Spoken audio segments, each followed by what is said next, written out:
We are the organisation called Say Yes More. We're a volunteer organisation that help nudge people towards little moments of positivity in their life through all kinds of manners, through getting outside, through being active, through coming to evenings like this. We have a community online of over 7,500 people called the Yes Tribe. Again, just a very supportive and beautiful place to share ideas, gain inspiration, and hang out when you're meant to be working and not looking at things on the internet. We do this every month, more or less, throughout the year. We have 7 or 8 speakers, each talking for about 7 or 8 minutes. As always, tonight is a massively diverse lineup. We've got so many different types of stories for you to hear. Our next speaker holds the record for the most number of photos submitted for an 8-minute talk. Now, they are all amazing, and I have a sneaking suspicion he may go over the 8 minutes, but when you hear what he's been up to and what he's done, you'll understand why, and hopefully you'll forgive him and probably encourage him to talk for far too long. So, as he gets his props ready, please welcome Colin and friends.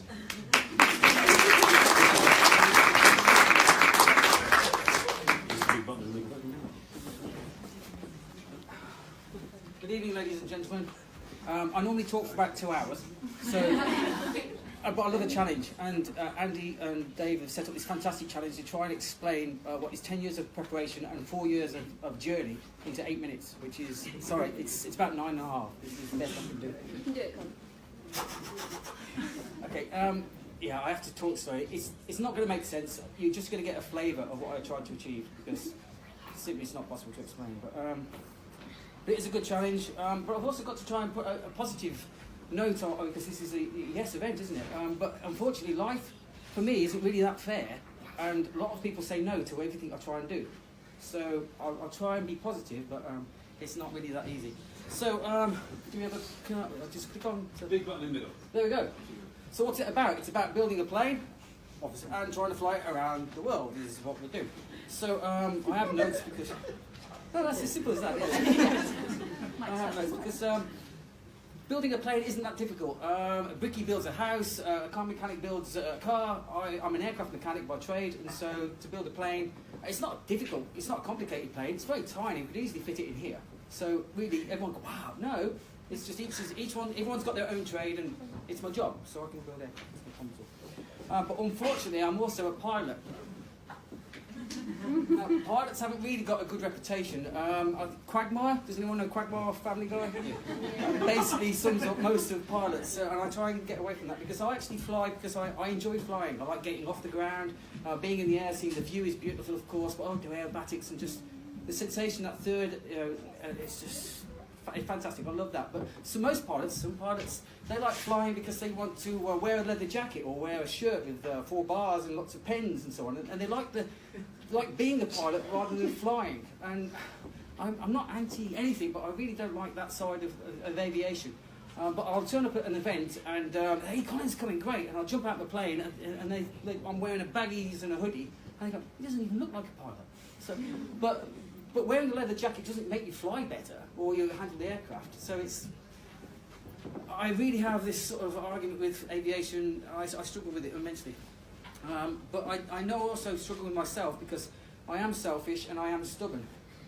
Now, again, in a yes environment, we're not supposed to be selfish and stubborn. We're supposed to be motivated and focused on the event. But no, to be truthful, I am very selfish and I'm very stubborn because to be selfish, I took myself away from my family and friends for 4 years. Also, if you weren't stubborn and persistent, you would just simply give up. So, but I have a sense of achievement because what I've achieved is 10 years of planning, 4 years of journey. It's like a footballer's career or an athlete's career, something like that, yeah. There's no rewards, not after rewards, but there's no like Olympic medal for flying around the world and building your own plane. You know. I wish there was, because maybe I then represent the country in doing something. This is what I've done for my life, okay? People do fantastic things, everyone does fantastic things. So this is what I've chosen to do with my life. And if there was an award for flying around the world at the Olympics, then I'd be on the British team. I might even, I hope, wouldn't win any medals, but I'd certainly be in the final. Because there's more people have been on the moon than have built their own aircraft and tried to fly around the world. So and I know them all. Really, some of them passed away, unfortunately. But it's a very small community. But I have a great sense of achievement. And the final thing I'll say before moving on to the photographs is I've done quite a lot of guest speaking, really, but I don't actually like talking about myself, really, which is sort of strange, because so I'll go into a talk and I'll start talking about the journey and the plane, and then someone will stop me and go, whoa, whoa, whoa, we hardly know anything about yourself. You know, not important, really not important at all. The journey's far more interesting than I am. But then, no, we need to know about you, especially in America. Stop, we don't know who you are.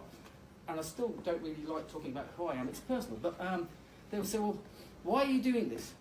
Because I like travelling and I built a plane, so I'm travelling with a plane. What's the problem? Yeah, but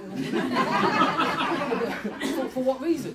For my reasons. Yeah, but what cause? For my cause. Yeah, but why? Because I wanted to do it. No, but what organisation are you doing this for? Oh, sorry, what charity are you doing it for? Oh, I get you, I see what you mean. And again, it's a bit of a waste really, because I was just very selfish. I just wanted to do it. And so there is no cause, there is no charity, there is no organisation. But then that was not acceptable to some people, and we had big confrontations about, you must do this for a cause, and I couldn't get past these arguments. So tonight I'm doing it for world peace and to save the whale. That's my reason. But no, I used that in America. They go, what's he doing it for? He's doing it for world peace and to save the whale. Oh, good reasons. That's So I will talk a little bit about myself. I'm probably halfway through the time. That's me. I grew up in the pit lane. My father taught me more than I knew from school. I knew how to turn a screwdriver which way before I could walk, really. And so from that, my grandfather and my father and I were always into model aircraft. So I've always flown model aircraft. I've always had that, I want to get up into the third element. So what I did is, with my mechanical engineering knowledge that my father gave me, I became an aircraft engineer with the hope that if I fixed people's aircraft, they would let me fly their aircraft and train me to become a pilot, because I didn't have enough money for pilot's instruction. But I did, it worked. Eventually I got my pilot's license after about 4 years of trying, and eventually someone committed to me and helped me out. Obviously, I don't know if you have all, but we all went backpacking, didn't we, when we were younger and so on. Everyone, go backpacking! So there's obviously not the selfie, we didn't do selfies in those days, but there's the Sydney Harbour Bridge. And here's my trusted companion of about 24 years now, Freddie Pig. He goes everywhere with me. He's the luckiest mascot in the world. He works really hard, and he's with me tonight. But I'm never happier now than working with race aircraft and race engines, in that type of environment. That's my little niche. These aircraft are fantastic. They're fantastic to fly. I like working on their technologies. It's me. I'm as happy as can be. I'm one of the happiest guys on the planet. So I wanted to fly, but I hadn't got a plane. I couldn't afford one, so I went and built one. So it's made of wood, basically foam construction, and then fiberglass skinned. Okay, and then I wanted to do everything myself. I'm not skilled. I'm going to build it all myself. So I sprayed the aircraft. Then the engine is a Beetle engine from Herbie, Herbie goes bananas and so on. Yeah, that's the engine. You can use those. You put a prop on the front of it, and you can add it to an aircraft, and it will pop out you through the sky. So there's the engine on. Putting in the blood, which is the oil, of course. And I've explained about building my aircraft in about 30 seconds. But it took 4 years to build the aircraft. And it's almost like a jail sentence of 4 years, because as soon as you sort of agree to build an aircraft, then if you go to a party, you're always there at the party, and what's up with you? You should be working on the plane. It's not going to finish itself. So you feel guilty. You've committed a crime. The only crime you've committed is agreeing to build yourself an aircraft. So I have to whiz through. On June 2014, I pushed it out the hangar to fly off around the world. That's what I wanted to get on board the aircraft. It's like a jigsaw puzzle. It does all fit in, but if one thing is out of place, then you can't get it all in and so on. And the other thing of interest is, this is my home of the last 18 years. I've lived in a caravan. Don't earn much money, but I haven't got any expenses. And living in a caravan allows me to save up money to do all my other adventures. I've done other things, but we're not talking about those tonight. And people say, well, you live in a tiny little house, but I live on an airfield. So yes, I have a tiny house, but a massive garden. Huge. So there's no problem with that. So this is the idea. Okay, I can't fly across the Atlantic because I haven't got the range, so we have to go up and over it. And so I'm going to go to the Faroe Isles, Iceland, Greenland, into northern Canada, down to America, and on around the rest of the world. So, first place we landed at is the Faroe Isles, which is Vega in the Faroe Isles. This is interesting, that's takfir. Now, takfir is thank you in Danish, and Danish is Icelandic, Danish, all sort of the same thing. And what I find with all my travels is that I try to find out what thank you is in their language first thing to do. because you're going to get a lot of help from people, and you're going to say thank you a lot. So it's very good if you can say it in their language. So terima kasih, teshikaridem, spasiba, you find out what thank you is. I write it on my wrist because I'm memory like a sieve. But thank you, you have to find out what thank you is, because you're going to be saying it a lot in their country. So in Iceland, I did take my mountain bike with me, so I put my mountain bike together, and then I cycled around Iceland, which is absolutely fantastic, until I got fed up, and now I've done Iceland, right, move on now. So we're off to Greenland. Greenland's 431 miles away from Iceland. I'm doing 130 miles an hour, and it's going to take me about 3 hours to get there. So this is approaching Iceland, so I do apologise, Greenland. It's cold in Greenland. Now, you know the Greenland-Iceland bit, yeah? It should be the wrong way around. Greenland was icy, and Iceland was lovely and green. It was, but, so it's cold in Iceland, Greenland, sorry. That's my artistic picture. That's the only one of the evening, and it's cold, and that's the height of their summer. That's sort of June. That's midsummer. So then we're flying down then the east coast of Greenland, and then we're going to go back up to the capital, which is Nuuk, which is there's hardly anyone lives there. There we are, leaving Nuuk. It's a town of just maybe 3,000 or 4,000 people. That's the capital of their country. So then I'm off to Canada. It's 509 miles. I'm only climbing out at 114 miles an hour. It's going to take me 4.5 hours to get there. So we arrive in Canada. There was problems, but I'm not going to tell you about them. So we then move on to Canada, southwards towards America. And the thing about the top of Canada is it's flat. And it's because the glacier has gone backwards and forwards over all the glacial years and worn Canada away. So it's absolutely, there's nothing there at all. It's flat as a pancake. So we arrive at the border in America, and this guy was absolutely, he was like, he got my teddy bear with his Geiger counter, and, my teddy bear's not radioactive. So he's checking my aircraft for radioactivity on the border, which is just like, okay, mate, go ahead.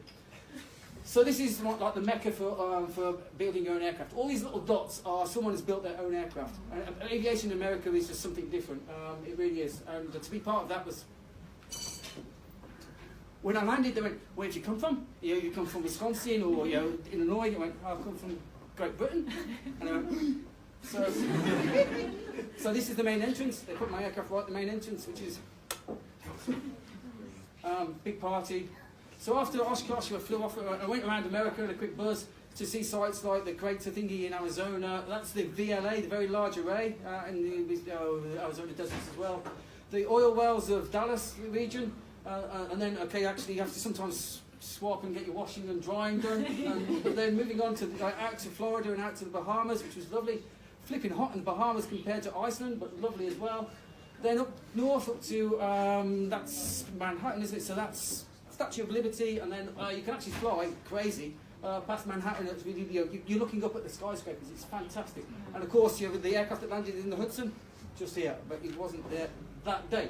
So way across to the other side of America, to the Golden Gate Bridge, as you know, then belting up the west coast of America, up through Canada again towards Alaska. Gets pretty extreme. The weather's not so pretty either, that part of the world, but this landscape's just start getting spectacular in Alaska and across. I mean, that's the glacier that flows down to the Anchorage Basin. That is the Anchorage Basin. I mean, I flew there do I have to leave here? Because it changed colour all the time as well, the Anchorage Basin. It's just spectacular. But then on up to Nome, which is on the border between America and Russia. Again, wow, that's Denali, which is America's highest mountain, 20,000 feet, which is, I think it's like a coffee latte, is it? Something like that. Look at the glaciers. I mean, how do glaciers wear through, how do they put a groove in? But just look at the sediment on top of the glacier. It's just like, it's being taken away. It's absolutely amazing, I love it. So, Nome, which is fantastic. And the next step is to go over to Russia, belted through it. That's the first home-built aircraft ever to be on Russian soil, which is gobsmacking to me and gobsmacking to them. And whereas in Russia, there's politics going on now, but the Russian people, just like most countries, the Russian people are fantastic. The pilots, I mean, they just drank me to death. But the great atmosphere, all the pilots were but the pilots, because when you're out in Russia, I haven't got 4 bars, I've got a hoodie and everything like that, so it's cool. Like in America, I've been in a throwaway society. In Russia, they have nothing out there. It's Eastern Russia, it's Siberia. So I had a problem with my plane, I had to fix my plane, and they were going like, wow, this guy fixes his stuff. And we just tuned. I love the Russian people. They're good people. I know, but So what is Eastern Siberia like in the summer? Well, it's pretty well like Greenland, isn't it? Sorry, Greenland. It's not like northern Canada. The old glaciers have had a good old scratch away at that, and it's as flat as a pancake as well. Siberia, there's nothing there. Absolutely nothing at all. And this is Magadan. Now, the only way you got to Magadan, up to the 1970s as well, was by a boat. And they used to take you in there in the summer because in the winter it froze. And Magadan, they got rid of human beings because, of course, it was where the camps were for the people in Russia. It's a very dark place, but fantastic history, but very good people now. And of course, the old Soviet relics for me, so, I love them, loved all of that stuff. And I got immersed in the atmosphere of being a Russian. They put me on the radio, which was great, and then they put me on TV, and I've got the videos from it, it's fantastic. And then there's, oh, God, come and sit. Putin sat in this seat last week. Come and sit in this Putin seat. So that's the seat that Putin sat in. And then I've got given teddy bears, more teddy bears. Here, this lady's given me a teddy bear. KH2 was from Khabarovsk, which is the code for it. And look, this lady, she even made a pair of wings for the back of the little teddy bear so it could fly as well. And I took off with about 5 teddy bears. I had a crew of them. And 15 teddy bears by now. I haven't mentioned them all, but no. So they waved me off, and I went to Japan with my Red Cross bear in the Japanese Red Cross Society. Japan, there's Freddie having a good look around, fantastic temples. Japan is a strange place, but very nice, lots of temples. I was having a great time seeing iconic places in Japan. And then now the idea is now from Japan I go on to Asia, and then I get into Europe, and I come back to Eastern Europe, and then back to home. I was really looking for the journey, so I get to fly again. They fuel up my aircraft, but there's a problem in the fuel leak that no one observed. There's a bit of an issue with the aircraft that no one has ever heard of before. So I was flying across the Japanese mountains, and I had an engine failure, and yeah, smashed it to bits. Smashed the plane, smashed myself, smashed my face, broke my back. But there's one benefit of being in hospital: people give you teddy bears. Teddy bears, okay? So got lots of teddy bears given to me. And I was the English patient. The Japanese nurses were just, oh, that was fantastic. You can't really enjoy yourself in hospital because I was out of it and a big mess. But I did actually enjoy myself in hospital in Japan. But I unfortunately, I went home with the rest of my journey on a airliner. I got home, washed the teddy bears.